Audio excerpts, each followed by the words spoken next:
I'm in full seed starting mode right now, and I'm now potting up seedlings that are difficult to transplant because they don't like to have their roots disturbed. Well, I have a tip that will help you to prevent any kind of damage or root disturbance and will allow your seedlings to move from this size pot to a larger pot.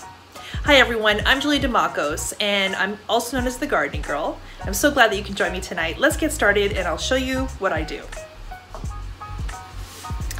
I'm potting up Luffa.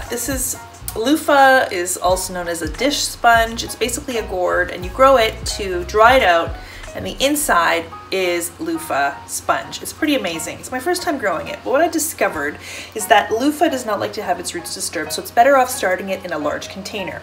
Well, this one just germinated last night, and before it has a chance to really grow that root, I thought I'm going to pot it up into the next size container.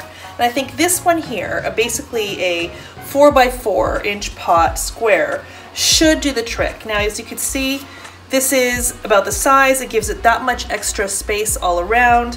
Now, the thing is, if I pull this out and I manipulate it in the soil, it's gonna get damaged. So here's what I do to transplant. So you take your soil and you fill your container. Now, my soil is damp. This is my seed starting mix, and there's a link above. If you take a look, you'll see exactly what I mix into my seed starting mix. It isn't straight mixed straight out of the bag. So my mix is damp. So to know if it's damp, you can see that when I do this, it does form a clump. This is what you want. You want your soil to be this damp when you're working with it with seed starting. If you start in completely dry soil, it does take longer for it to water. So you want to be able to form a clump like this, and then you know that but yet look, it crumbles. So that's how you want it to be. So I filled my container, and before I put transplant, I got to make a hole.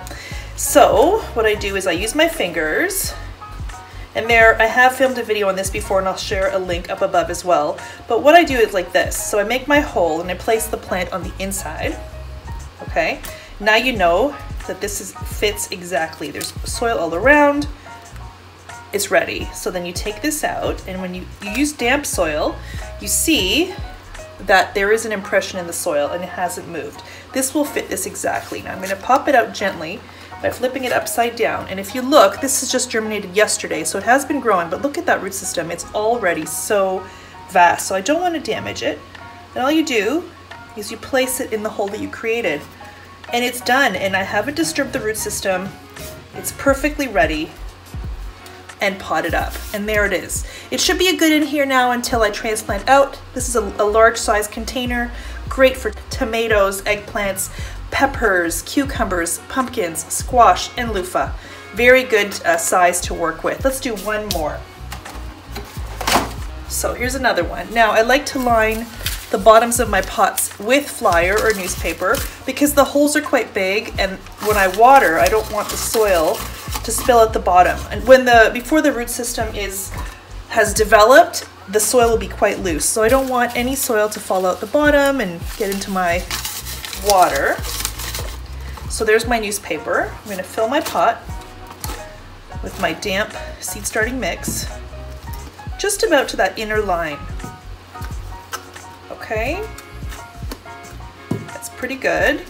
Now I'm going to make a hole with my thumbs, working outwards from the center, and I'm going to take my next seedling, which is this one. You can see how large it gets overnight.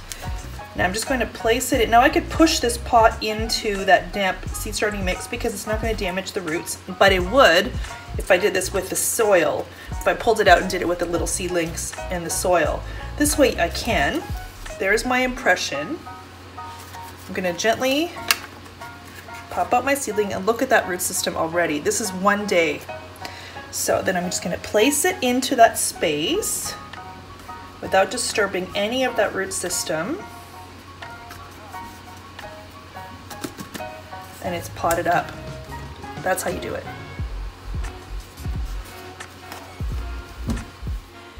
I've got about 12 more of these to do so far, of the ones that have germinated. And once they're all potted up, I'll place them under the grow lights, where they will stay until just before the final frost date, where they'll be taken outside for hardening off. I will have a video in the future on hardening off so that you too can do that successfully, not have any trouble with transplanting your seedlings outside, from inside cozy conditions to outside. But that's the future.